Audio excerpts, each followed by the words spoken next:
Dave, before the break, I was saying that when people hear guarantee, all of a sudden their BS detector goes up.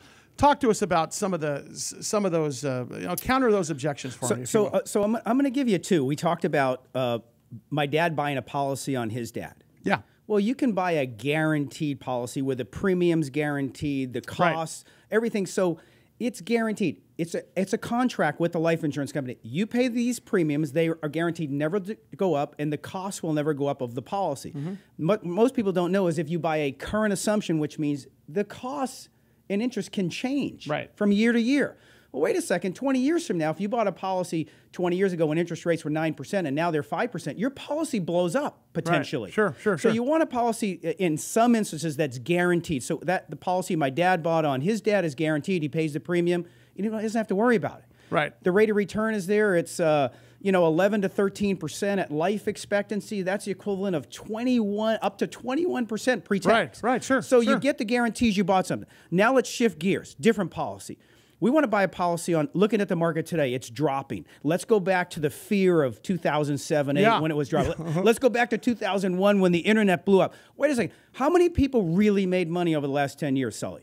Boy, not a lot. I'm going to say 15%. So take a piece of your money, overfund. If you email me at david@thesecretasset.com, I'll provide you. I'll give you the information. Go to my website, thefinancialdestinyblog.com. Email me, whatever. Overfund a life insurance policy, which means you're going to overfund the cost. If the costs are $2,000 a year, you could put in $10,000, $15,000, $20,000 a year. The excess that's in there. So yeah, talk to us about where does that extra money go? It's a bucket. So I'm gonna the Italian with my hands here. It's a big bucket. You put your money in, the fees come out. What's left is your money.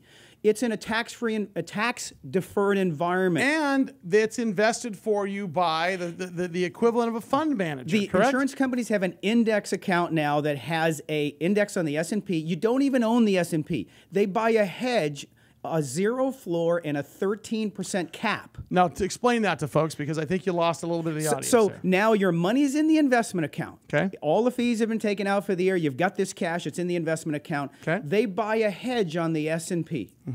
It says, wait a second. So if I go over from 2000 to 2010, and don't quote me exactly on these numbers, but if you invested in the S&P, and at the end of 10 years, with the ups and the downs, you broke about even for 10 years. So you wasted a decade of your life. Right. If you had a zero floor and a 13% hedge on that same S&P, you would have had about a 77% gain for the 10 years. Boy, and I'll tell you what, a 77% gain, but what's the kicker there? The kicker there, it's tax-free. It's tax-deferred. And then at retirement or whenever you want, you can take the money out using the borrowing privileges of the policy at a net zero cost, tax-free. Can you borrow money off your life insurance policy and buy other life insurance? Is that legal? You can borrow money off your life insurance. It's better. So let's say I've got cash value of $150,000 in my life insurance policy and it's growing. Okay, that's that excess money he was just talking about.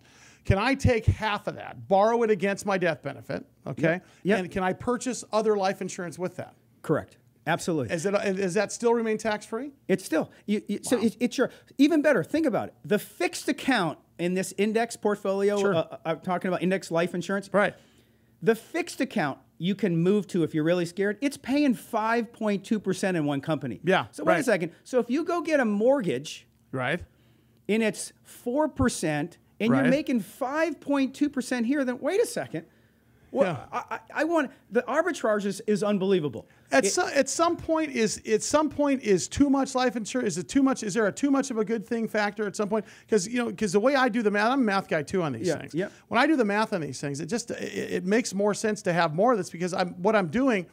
At some point, I forget about the return on investment. And I start realizing the tax advantage to this whole thing. That's almost at some point in your wealth journey. At some point, that's more important to you once you've hit a certain number. We have too much life insurance look, it's what you can afford and what's reasonable. Right. It's asset allocation. Sure. Never put too much in it. I just tell people, look, carve out 5 or 10%. Sure. But wait a second. But think about it. So now we have a vehicle that I'll never, ever lose money on my investment account ever again. Sure. And those are my rules. I hate losing. Yeah, so I can overfund a life insurance contract. In the book, chapter 18 and 19, I use my brother. He puts $50,000 a year in at age 41 to age 61. At 65, If the index did just 7% a year, Okay. the average over 20 years is over 8%, but we just use 7. Yeah. Compounding the money, he Yeah. had life insurance over Right. that period of time. So in other words, and he pulls out about 300, I forget that, about 300,000 a year. Or more, depending on how he wants to do it. you call Tax-free. That's better than working, David. That's good stuff. All right.